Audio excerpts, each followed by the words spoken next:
Alors pour cette dernière présentation de la journée, après que beaucoup de choses aient été présentées, on va envisager l'actualité de la pensée de Jean-Pierre Poitou, qui à mon sens a été précurseur dans bien des domaines.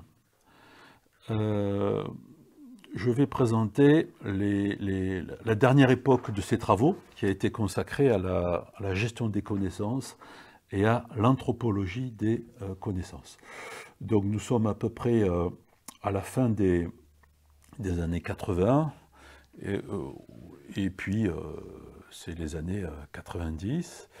Donc il publie en 1989, je crois, son ouvrage 30 ans de conception assistée par ordinateur en France, qui dresse une fresque industrielle de l'essor du logiciel d'aide à la conception. Et selon moi, en langue française, c'est un des rares ouvrages, peut-être le seul, qui traite de cette question et qui annonce toutes les étapes d'encadrement informatique de ces activités de conception industrielle. Donc à partir du début des années 90, il va produire plusieurs recherches, à la fois conceptuelles et empiriques, à propos de gestion des connaissances, de circulation des savoirs et d'anthropologie des connaissances. Alors, on peut reconnaître ou s'accrocher à 4 points complémentaires. D'une part, une certaine conception de la connaissance, donc une épistémologie particulière, et puis une décomposition des états de la connaissance, des modes d'existence des connaissances, notamment au travers de l'étude des savoir-faire industriels. Puis ensuite un propos sur la technique qui est très explicite et dont il faut savoir tirer toutes les conséquences. Et puis enfin un propos pratique à propos de transmission des connaissances. Alors, ces travaux se situent fin des années 80, début des années 90. C'est l'époque, dans les pays occidentaux, d'un grand récit sur la société de la connaissance. Donc, beaucoup de documents officiels sont produits, beaucoup de textes d'orientation de l'OCDE, de tout un ensemble d'organisations économiques qui suggèrent de prendre au sérieux cette société de la connaissance. Ce sont des sociétés savantes qui se développent et qui proposent également des outils, des méthodes de gestion des connaissances. Et puis ce sont des milliers, voire des millions d'étudiants qui sont formés chaque année sur cette priorité de gestion des connaissances, de diffusion des savoirs, depuis certains établissements, des établissements scientifiques et techniques, vers les entreprises, vers l'économie. Et dans ce récit, certaines choses sont dites. Ici, nous avons un document officiel de l'OCDE qui dit que pour fonctionner et prospérer dans la société du savoir, entreprises privées et organismes publics doivent désormais s'acquitter d'une mission nouvelle et fondamentale, la gestion du savoir. Donc c'est exposé de manière explicite, il faut gérer le savoir, produire davantage, utiliser et partager les connaissances à l'échelle nationale et mondiale, tels sont les impératifs de ces entreprises et organismes. Alors, ça c'est l'OCDE en 2000, donc ça s'inscrit dans une organisation de l'économie qui est particulière, qui est régie par le rapport salarial et qui est régie par une histoire industrielle pour laquelle nous avons eu plusieurs vagues de rationalisation. Une première vague qui a consisté à maîtriser les coûts pour maîtriser les prix, donc qui a été la grande vague du taylorisme. Et puis ensuite est arrivé le marketing qui s'est proposé, tout en maîtrisant les coûts, de proposer de la diversité. Et donc le marketing, la science du marché, s'est développé avec des apports de la psychologie. expérimentale. Et donc, on s'est proposé, les entreprises ont proposé de mettre en place plusieurs types de produits face à plusieurs capacités d'achat. Donc, maîtrise des coûts, le marketing, gestion de la diversité commerciale. Et puis ensuite est arrivé un autre impératif concurrentiel qui était, ça ne suffit pas de proposer de la diversité, il faut aller vite. Il faut aller vite. Donc c'est l'injonction à la rapidité, d'où un certain mode d'organisation industrielle et commerciale, la gestion par projet. Hein. On gère des projets qui se proposent d'aller de plus en plus vite dans la conception, l'industrialisation, la commercialisation des produits. Et puisqu'on peut aller vite, on s'occupe aussi de l'obsolescence des produits, et donc on encadre tout ça pour organiser ce qu'on appelle une chrono-compétition. Voilà. Donc maîtrise des coûts, maîtrise de la diversité, maîtrise du temps, maîtrise des délais, et puis ça ne suffit pas, ça ne suffit jamais, on en vient à s'occuper de savoir, de savoir-faire. Alors Taylor s'en était occupé déjà, mais là, on va entrer dans une nouvelle époque qui consiste à gérer les compétences, gérer les savoirs et gérer les connaissances. Voilà. Et donc, l'OCDE intervient à ce moment-là pour dire, ben voilà, les économies occidentales ont fonctionné d'une certaine manière jusqu'à présent. Il faut désormais s'occuper de ce que savent les gens, de ce qui est contenu dans les métiers, pour le mettre à disposition du plus grand nombre. Et bien entendu, pour soutenir une compétition internationale. Alors, Jean-Pierre Poitou n'a pas attendu les déclarations de l'OCDE pour s'intéresser au savoir industriel, au savoir-faire. Il travaille ces questions depuis très longtemps et il va donner un tour particulier à ses travaux en s'intéressant sérieusement à ce qu'est la connaissance, organisée dans un cadre particulier qui est l'industrie. Alors, pour terminer sur ce grand récit de l'OCDE, mais aussi d'autres organismes, qui est véhiculé par tout un appareil d'enseignement au management, eh bien, ce récit nous raconte que des connaissances sont disponibles. Il s'agit de savoir les repérer, de les identifier et de les mettre à disposition pour permettre à des personnes plus créatives que d'autres de développer de nouveaux projets, de création, mais qui sont aussi des projets commerciaux. Et puis, si les choses sont bien organisées, si les projets sont bien conçus, ça va donner lieu à des projets d'innovation, à des expériences d'innovation qui vont déboucher sur de nouveaux objets. Alors, c'est un récit qui dure, donc qui a démarré au milieu des années 90 et qui est toujours présent dans les années 2020. Et ce qu'il faut remarquer durant cette période, c'est que, en tout cas c'est ce que déclarent les professionnels, donc les ingénieurs, les techniciens, les ouvriers, certains employés, c'est que durant toute cette période, le pouvoir des métiers, le pouvoir structurant des métiers, tend à s'affaiblir. Voilà. Ce que racontent par exemple les ingénieurs de conception, c'est que on les consulte beaucoup moins, on les consulte de manière très particulière, parce que tout un ensemble de connaissances sont contenues dans les logiciels et dans les procédures qu'elles suggèrent pour mettre au point de nouvelles réalités industrielles. Voilà. Alors, Jean-Pierre Poitou prend tout cela au sérieux et il conduit l'enquête dans l'industrie automobile, dans l'industrie aéronautique, et puis également dans l'artisanat. Et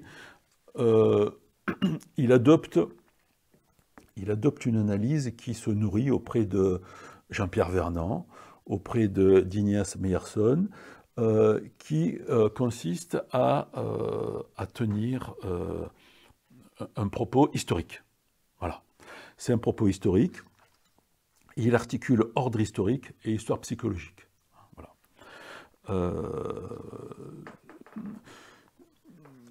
Donc, quelques citations qui sont présentes dans ces travaux.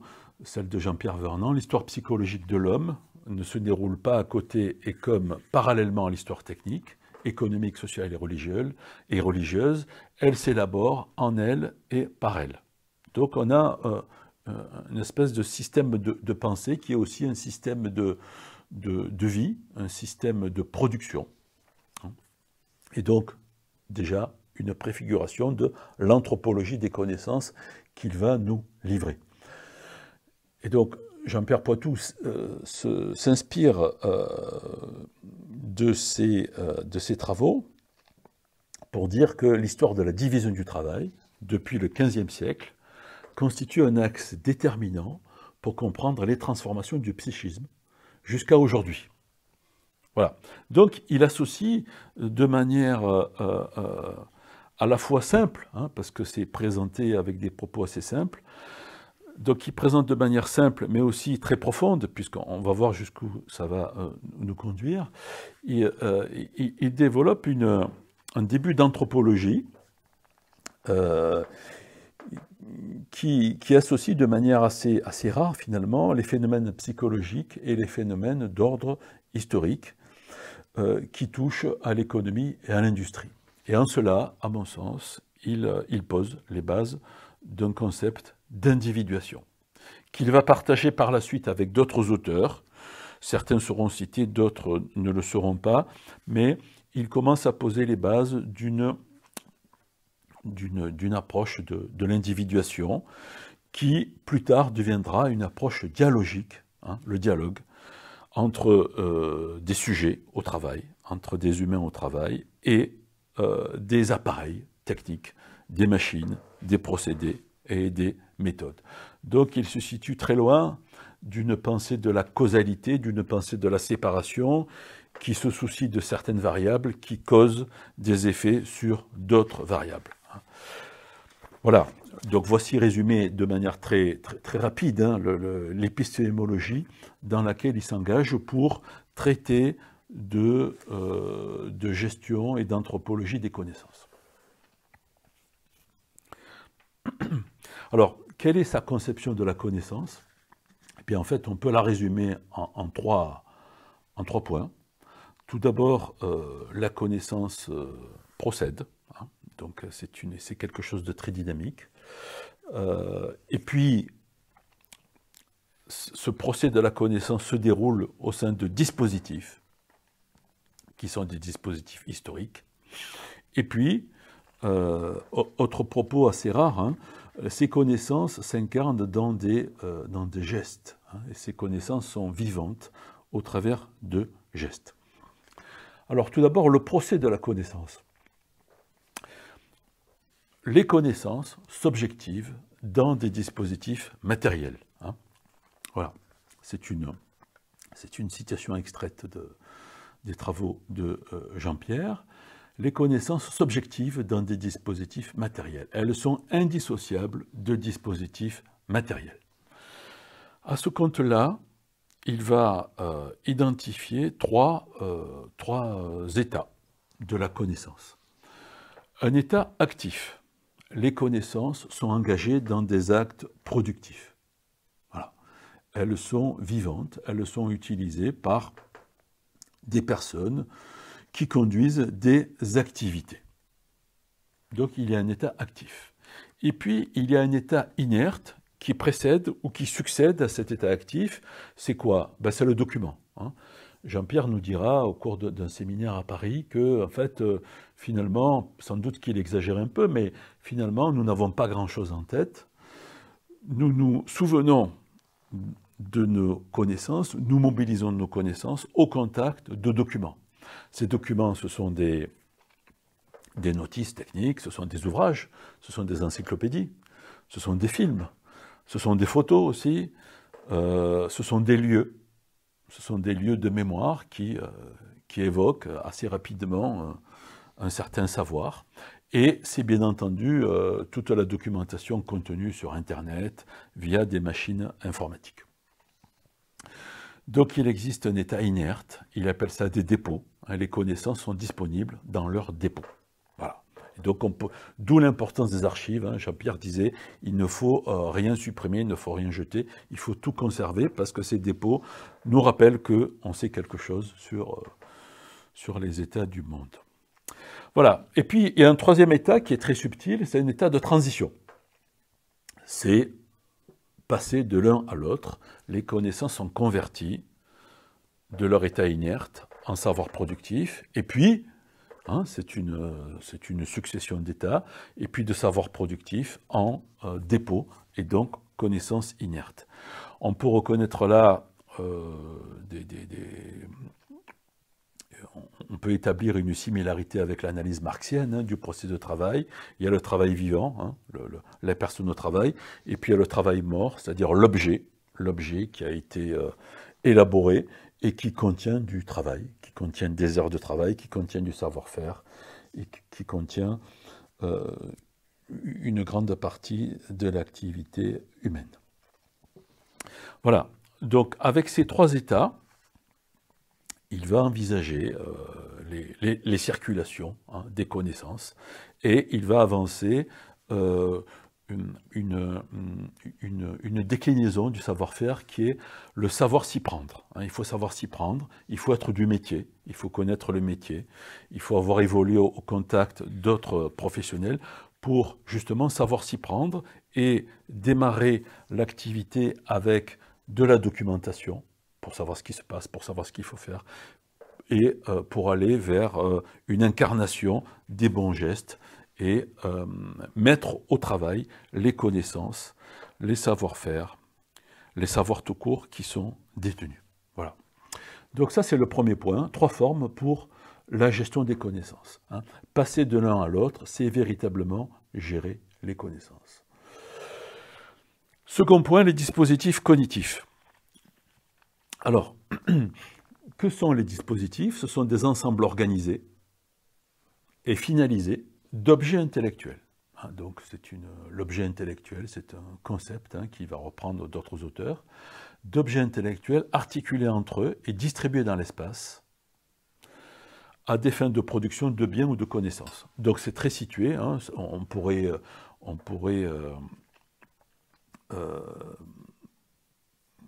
reconnaître en Jean-Pierre Poitou une expression du courant de la cognition située, hein, qui se propose d'étudier les connaissances en situation.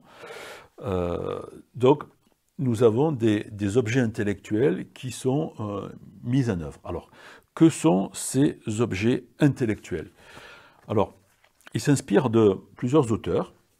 Tout d'abord, Lucien Febvre, qui traite d'outillage mental, et puis ensuite, Pierre Janet, qui a été présenté, enfin, dont l'œuvre a été présentée par Roger Cornu au courant des années 1990. Alors, Lucien Febvre, c'est l'outillage mental. Hein. Qu'est-ce que l'outillage mental? Ben, c'est tout simplement tous les instruments qu'on emploie tous les jours pour penser, pour développer notre pensée, pour agir. Autrement dit, le vocabulaire et la syntaxe. Hein, c'est tout simplement. L'idée procède de l'outil. Hein. Et l'outil, ce sont les possibilités de la langue, la précision de la langue à un moment particulier. En conséquence, les processus intellectuels sont déterminés historiquement. La langue est historique. Hein. Elle est dynamique, elle est vivante. Alors Jean-Pierre prolonge l'analyse de Lucien Febvre en spécifiant en fait cet outillage mental. Nous disposons tous, à des degrés divers, d'outils mentaux. Alors tout d'abord des appareils mentaux, les mots, le vocabulaire, la syntaxe, les règles de grammaire, hein, qui font que nous arrivons à représenter le monde et à nous faire comprendre. Et puis ensuite les appareils symboliques, alors ce sont les signes algébriques, les conventions d'écriture et de calcul, ce sont les procédures, et c'est aussi les appareils informatiques que nous utilisons et dont nous suivons les procédures d'utilisation.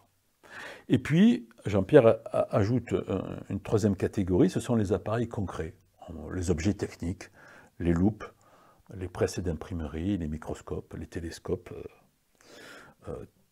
tout notre outillage matériel. Voilà. Et donc, selon Jean-Pierre, le patrimoine cognitif de l'organisation, ses bases de données techniques, ses protocoles d'expérimentation sont le produit d'un assemblage des différents objets intellectuels. Voilà. Donc, les activités cognitives sont appelées à s'insérer dans un ordre qui est l'ordre des dispositifs cognitifs. Voilà.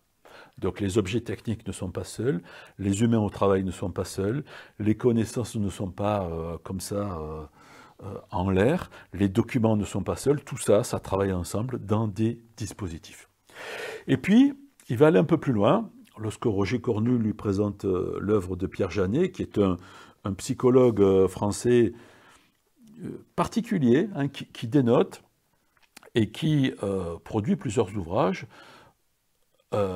L'un des ouvrages a un titre très évocateur, c'est « L'intelligence avant le langage ».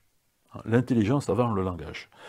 Janet attribue le développement cognitif, le développement de nos connaissances, à des opérations concrètes sur des objets artificiels qui sont des produits de l'activité technique humaine. Voilà. Pas d'humain sans technique. On pourrait remonter jusque aux travaux d'André Leroi-Gourhan qui nous montrent que depuis une époque très très reculée, des milliers et des millions d'années, les humains conçoivent des objets avec lesquels ils travaillent. Alors, Pierre Janet nomme ces objets artificiels des objets intellectuels. Les objets inertes sont des dépôts de connaissances, pour qui sait bien entendu les interpréter. Autrement dit, la matérialité, ce n'est pas que de la matière, elle est souvent le produit des activités humaines, socialement assemblées et déposées dans ces objets. Et lorsqu'on mendie ces objets, des caméras, des appareils photo, des loupes, tout un tas d'appareils, en fait, lorsqu'on utilise ces objets, eh bien, on utilise les connaissances, une partie des connaissances qui y sont déposées. Voilà. Donc ça, c'est pour les dispositifs et les objets. De ce fait, Jean-Pierre Poitou va développer des travaux empiriques pour nous montrer ces objets intellectuels au travail. Les connaissances sont toujours le produit de milieux de vie. Il va nous montrer ça dans les bureaux d'études de la Régie Renault, mais également chez de grands avionneurs tels que Dassault Aviation ou ce qui deviendra plus tard Airbus. Ces connaissances sont situées dans le milieu de travail. Elles sont distribuées entre tous les éléments techniques qui le composent et les opérateurs humains. Voilà.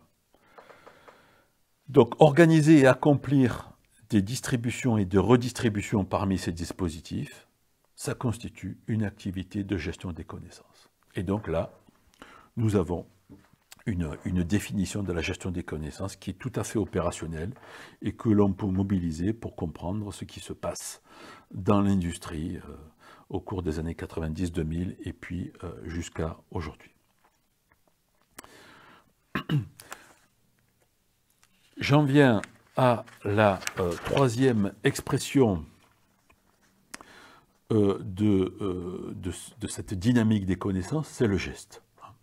Alors le geste, il va l'étudier en tant que psychologue cognitif, en tant que psychosociologue, et puis il va l'étudier aussi avec un ingénieur qui est parmi nous, qui est Alain Massabo, qui est un ingénieur qui conçoit des outils d'aide à la conception, qui dépose des brevets, qui conçoit des logiciels, et il va s'intéresser aux gestes pour essayer de retranscrire toute la subtilité du geste dans des procédures informatiques qui vont peut-être aider pour concevoir de manière plus précise et plus enrichie, si on veut. Alors, il s'intéresse aux premiers outils d'aide à la conception, la table à dessin, sur laquelle on dessine les pièces. Et ici, nous avons une bicyclette qui est détaillée, donc tous les composants sont détaillés à la main, à l'aide d'un crayon. Donc il va étudier le savoir-faire qui est à l'œuvre chez les ingénieurs avec l'outillage technique de l'époque. Et puis il va étudier le passage à la simulation numérique. Donc ici nous avons une capture d'écran d'un logiciel phare de l'entreprise Dassault Systèmes, qui est une émanation de Dassault Aviation, qui est devenue une entreprise semi-autonome, si on veut. Et donc, c'est l'essor du logiciel d'aide à la conception qui permet de ne plus tracer sur du papier les objets, mais qui permet de les représenter de manière numérique afin de simuler des assemblages d'objets. Et donc là, on franchit un pas, les gestes ne sont plus les mêmes, et des formes vont être mémorisées dans de grandes bases de données, et ces formes seront mobilisées par les concepteurs pour envisager de nouveaux produits. Alors, le geste, c'est très important pour Jean-Pierre Poitou, qui, grâce à son interaction avec Alain Massabo, dit la chose suivante: une grande partie du savoir-faire, du modeleur, du maquettiste, du dessinateur, sa compréhension de la forme, se situe dans l'exécution de son geste. D'où l'expression « la main pense ». La main possède une mémoire des formes, et la main pense et donne lieu à différentes formes. Le concepteur d'outils d'aide à la conception souligne, donc là c'est Alain Massabo qui parle, souligne l'intérêt que Jean-Pierre Poitou portait à la relation geste-compréhension de la forme, ainsi que sa volonté de maintenir la transmission du savoir des manuels, des opérateurs qui portaient et qui développaient ces gestes techniques. Jean-Pierre Poitou, dans un rapport de recherche de 1992, conclut « Il ne s'agit donc ni de supprimer les gestes et les pratiques anciens, ni non plus de les conserver de manière figée. Il s'agit de tirer parti des compétences constituées dans les pratiques gestuelles anciennes pour ouvrir le champ à de nouvelles activités gestuelles qui enrichissent les compétences des opérateurs et de ce fait élèvent le niveau de qualification. C'est dans cette mesure qu'un nouvel outil et la technologie qu'il soutient peuvent étendre le patrimoine technique. C'est en ce sens qu'on peut parler de technologie qualifiante. » Voilà. Alors,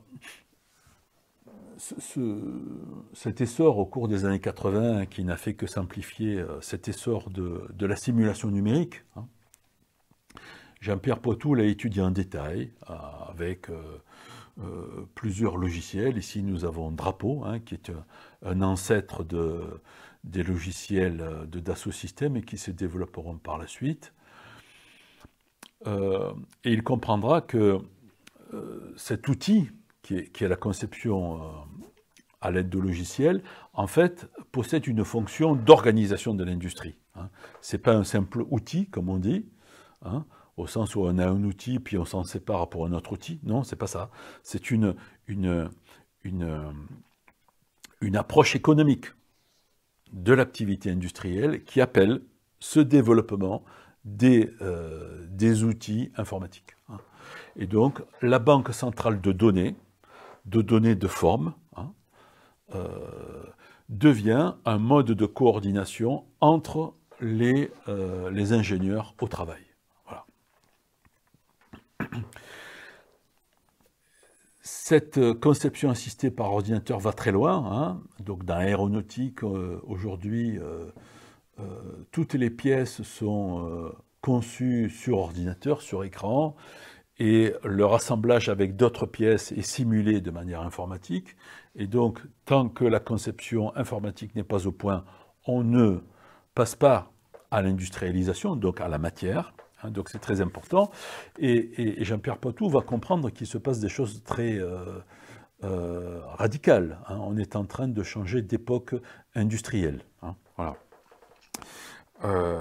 Et donc, il va tenir également un propos sur la technique qui me semble devoir être prolongé et approfondi. Alors, sur la technique, il dit plusieurs choses que je vais littéralement citer. Il dit tout d'abord, l'outil, ce qu'on désigne par le terme d'outil, n'est pas seulement le support occasionnel d'une certaine efficience neuromotrice. C'est un objet intellectuel, dépôt de connaissances, qu'il transforme en action lorsque les conditions de sa mise en œuvre sont réunies. Il actualise une mémoire en une pensée agissante. Donc il y a toujours ce rapport dialogique entre l'humain dans son activité et des objets qui recèlent des connaissances, qui sont porteurs de connaissances et qui vont permettre l'action. Seconde citation, très importante à mon sens, s'il est vrai que nul outil ne peut fonctionner sans l'aide de l'opérateur humain, il faut savoir se servir d'un stylo, d'une caméra, d'un appareil photo. S'il est vrai que nul outil ne peut fonctionner sans l'aide de l'opérateur humain, celui-ci ne peut toutefois pas véritablement penser sans outil. Et c'est là que ça se corse, hein, parce que c'est un univers d'interrogation qui se présente à nous. On ne peut toutefois pas véritablement penser sans outils. Donc sans outils techniques, on ne fait pas grand-chose. Voilà. Et donc, alors, c'est quoi ces outils que les humains conçoivent et que par la suite, ils doivent utiliser pour penser? Il y a une part de mystère. Hein, il y a une part de mystère et beaucoup de... Il faut reconnaître que beaucoup de collègues sociologues s'arrêtent en milieu de phrase, hein, et oublient que ce rôle capital, central, de l'outil dans la pensée. Alors on va approfondir.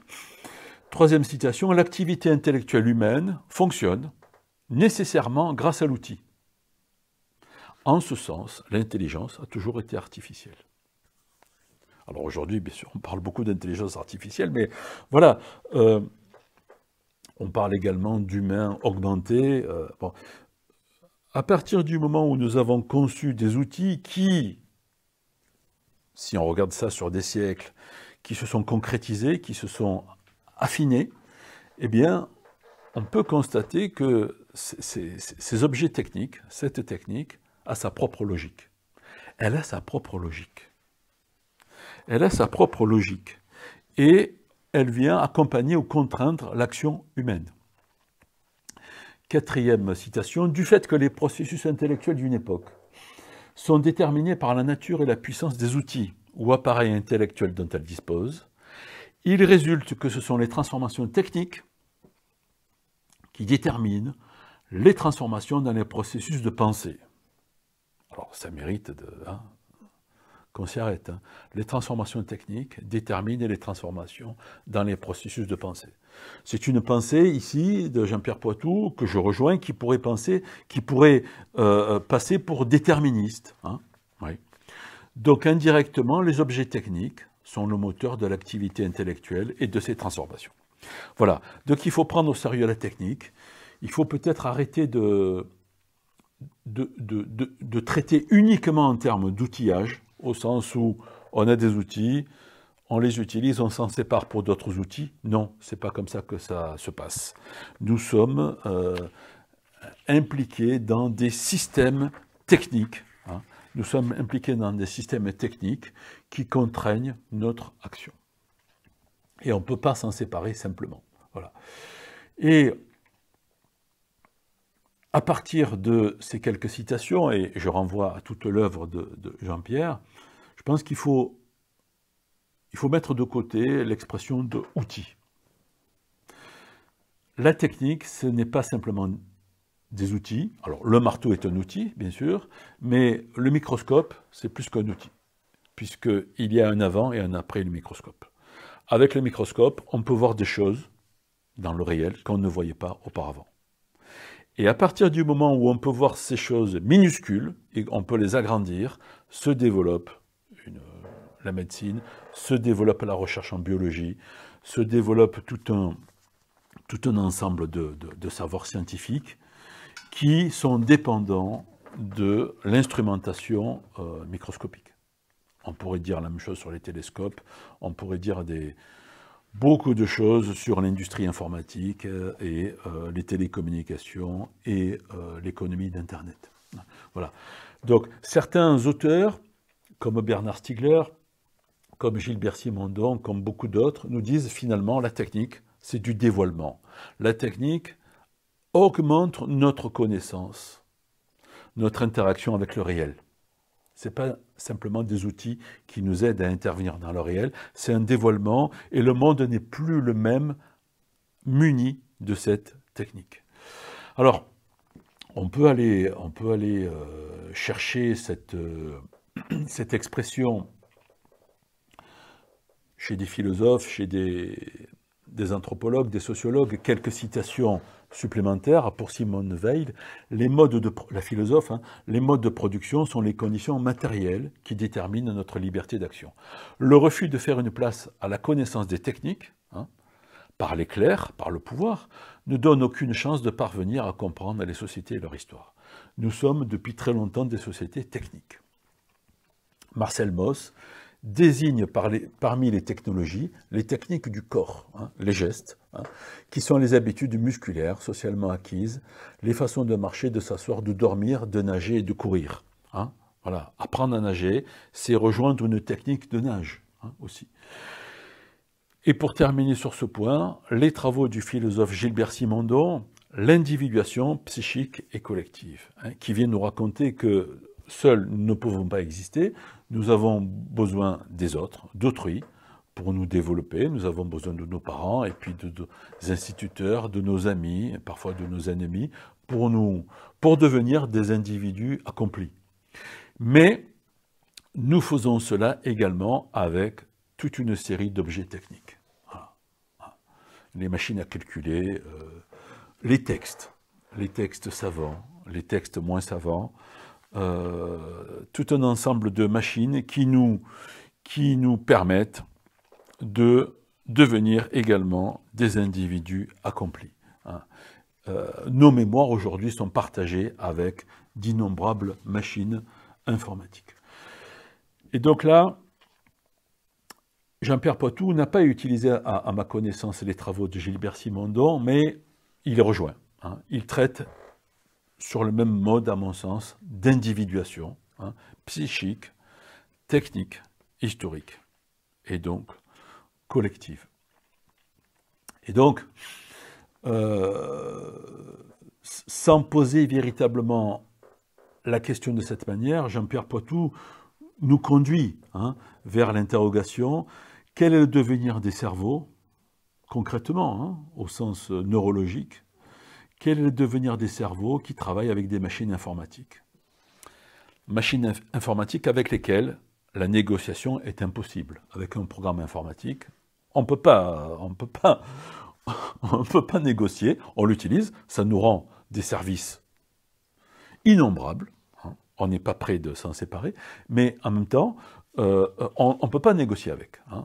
On peut modifier les programmes pour ceux qui maîtrisent le codage informatique, mais pour les utilisateurs, on ne peut pas négocier avec ces programmes et ces procédures. Et donc, que devient-on avec toutes ces mémoires et ces modes d'action qui sont à notre disposition, mais qui sont relativement figés dans leur procédure? Dernier point de l'exposé, la transmission. Alors, Jean-Pierre a développé des méthodes. Il a développé des méthodes pour favoriser la transmission des connaissances. Il a fait dans plusieurs cadres, notamment avec Électricité de France, pour conserver les savoir-faire des techniciens qui interviennent sur différentes installations de production, de stockage et de distribution de l'énergie électrique. Il a mobilisé sa conception dialogique les connaissances est un dialogue avec les objets techniques. Et il a développé une méthode 3A pour 3 apprentissages qui vaut la peine d'être exposée. Donc c'est une image importante. Nous avons un professionnel qui est symbolisé par la lettre P, un apprenti qui évoluent dans la même entreprise et qui partagent à peu près les mêmes connaissances et les mêmes savoir-faire. Sauf que le professionnel est très aguerri et l'apprenti démarre le métier, il démarre son apprentissage. Et puis nous avons un tiers qui interviendra par la suite. Alors Jean-Pierre Poitou nous dit, bon attention, on ne peut pas procéder à la transmission des connaissances de n'importe quelle manière. Il faut tout d'abord que l'apprenti soit formé aux techniques d'observation. Il faut qu'on lui apprenne à observer les gestes techniques. Voilà. Il faut qu'il arrive à comprendre ce qui se passe. Et puis, il faut le former également à la conduite d'entretien. Voilà. Poser des questions. Inciter le professionnel à raconter ce qu'il fait, pourquoi il le fait de cette manière-là. Alors, nous avons donc un professionnel qui se met au travail et qui développe son activité et qui la commente, et puis un apprenti qui questionne sur le déroulement de l'activité. Donc ça, c'est la première étape. Et cette méthode incite l'apprenti à élaborer un document écrit qui doit résumer de la manière la plus précise possible l'activité qu'il a vue se dérouler. Voilà. Donc, le professionnel agit, l'apprenti observe, questionne, lui-même réalise l'activité et le professionnel le corrige pour essayer d'aller vers une validation de l'apprentissage et l'apprenti va déposer dans un document écrit ou informatique une notice qui décrit toute l'activité du début à la fin. Ce document va être mis à la disposition d'un tiers qui n'a rien vu du déroulement de cet apprentissage et qui va prendre connaissance du document et être invité à dérouler l'activité. Donc, à l'aide du document, connaissance inerte, on retrouve cette conception de la connaissance inerte, il va s'instruire du document pour tenter de réaliser l'activité. Alors la condition, c'est que ce tiers ne soit pas étranger à l'activité, qu'il soit assez proche de l'activité. Mais ceci dit, il ne connaît pas l'activité de manière complète. Le professionnel va observer le tiers au travail et il va décider de valider ou pas l'apprentissage. Et donc, nous avons une circulation de la connaissance, selon Jean-Pierre Poitou. Donc, un déroulement de l'activité par le professionnel, un apprentissage par l'observateur, la validation par le professionnel, le dépôt de la connaissance dans un document, mis à la disposition du tiers, le tiers qui essaie de produire l'activité, et puis le professionnel qui va valider cet apprentissage. Et donc nous avons les 3 états. Nous retrouvons les 3 états du début de l'exposé. La connaissance en acte, le professionnel qui agit. Il sait, il connaît son métier, il agit. Et puis un dépôt des connaissances dans des documents, la connaissance inerte. Un tiers qui intervient et qui essaie de mettre en œuvre cette connaissance prise dans le document en acte pratique dans un procès de travail. Voilà, donc ça c'est une des méthodes que Jean-Pierre a développées et qui peut être utilisée. et qui nous fait voir à nouveau toute la subtilité de son approche des connaissances. Alors, pour proposer une petite conclusion à cet exposé, Jean-Pierre Poitou avait créé la revue Technologie, Idéologie, Pratique, dont nous détenons au lest quelques exemplaires, qui seront, je l'espère, numérisés bientôt pour être mis à disposition. Et puis, il a participé avec Rigas Arvanitis, Dominique Vinck et d'autres. Il a participé à la création de la Société d'anthropologie des connaissances, qui a donné par la suite naissance à la revue d'anthropologie des connaissances.